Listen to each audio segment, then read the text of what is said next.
Hello everyone, welcome back to the Temple of English Learning. Today we will do future continuous tense. तो इसमें हम सबसे पहले देखेंगे कि what to use, इस tense में हमने use क्या करना है and where to use, और इस tense को use कहाँ करना है. Now what to use, अगर हमारे पास कोई भी pronoun है, first person pronoun I and we, second person pronoun you, और थर्ड पर्सन पर nouns he she it they, और सिंगल नाउन और प्लूरल नाउन्स कुछ भी है, तो उसके साथ हमने पॉजिटिव सेंटेंसेस में यूज करना है विल बी. तो ये हमारा हेल्पिंग वर्ब होगा, इसमें first form of verb and ING. Right. अगर आपको याद हो फ्यूचर सिंपल टेंस जब हमने किया था तो हमने इसमें सिंपल विल लगाया था, will and first form of verb, वो फ्यूचर सिंपल था. और उसमें मैंने बताया था कि आपने विल कहाँ यूज करना है और शेल कहाँ यूज करना है. तो वो जो पार्ट है वो यहाँ पर भी इम्प्लीमेंट होगा. विल एंड शेल कहाँ पर यूज करनी है, you can go to that video. और अगर हमारे पास नेगेटिव सेंटेंसेस हैं तो we will use will not be. So be careful here. Not जो है वो हमने will और be के सेंटर में ही रखना है. Okay, it should not be will be not. ये wrong हो जाएगा. So it's will not be. First form of verb and ing. Right?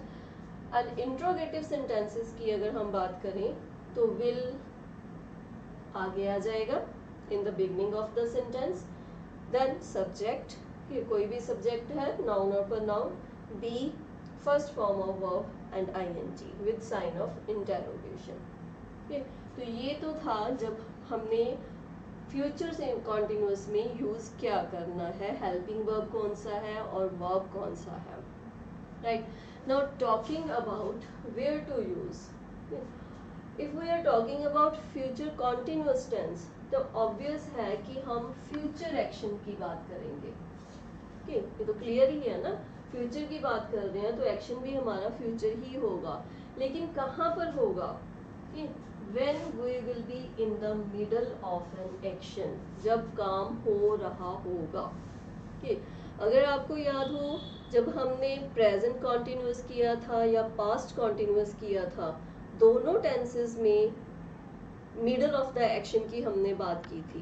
कि प्रेजेंट कॉन्टिन्यूस में we are in the middle of an action, हम काम कर रहे हैं. पास्ट कॉन्टिन्यूस में we were in the middle of an action, काम कर रहे थे या काम हो रहा था.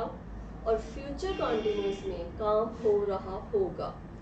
सो बात फ्यूचर की ही हो रही है, we are talking about the future only, but काम जो है that is in the middle of an action. ये बात आपने ध्यान में रखनी है. राइट. तो अब हम ये देखेंगे विद एग्जांपल्स कि इस टेंस को हमने यूज कैसे करना है. फर्स्ट एग्जांपल है हमारे पास, I will be working all day tomorrow. So tomorrow से आपको ये पता चल गया कि फ्यूचर की बात हो रही है. सेकेंड आपको यहाँ पता लग रहा है will be working, first form of verb ING and we are using will be, means यहाँ पे फ्यूचर कॉन्टिन्यूस की बात हो रही है, that I will be in the middle of an action. So ये टाइम भी हमें बता रहा है और ये हमें हेल्पिंग वर्ब और वर्ब भी हमें बता रहा है कि फ्यूचर की बात हम कर रहे हैं. Second sentence is we will be attending. attend first form of verb ing, we will be attending the meeting at 10 o'clock. 10 o'clock आपको बता रहा है टाइम के बारे में. सो बात चाहे 10 o'clock की हो रही है, वो आज वाला भी हो सकता है, कल वाला यस्टरडे का भी हो सकता है, टुमारो का भी हो सकता है. लेकिन अब हमें पता चल रहा है विल बी से, ये हमें बता रहा है कि ये 10 o'clock कौन सा होगा, टुमारो वाला. राइट.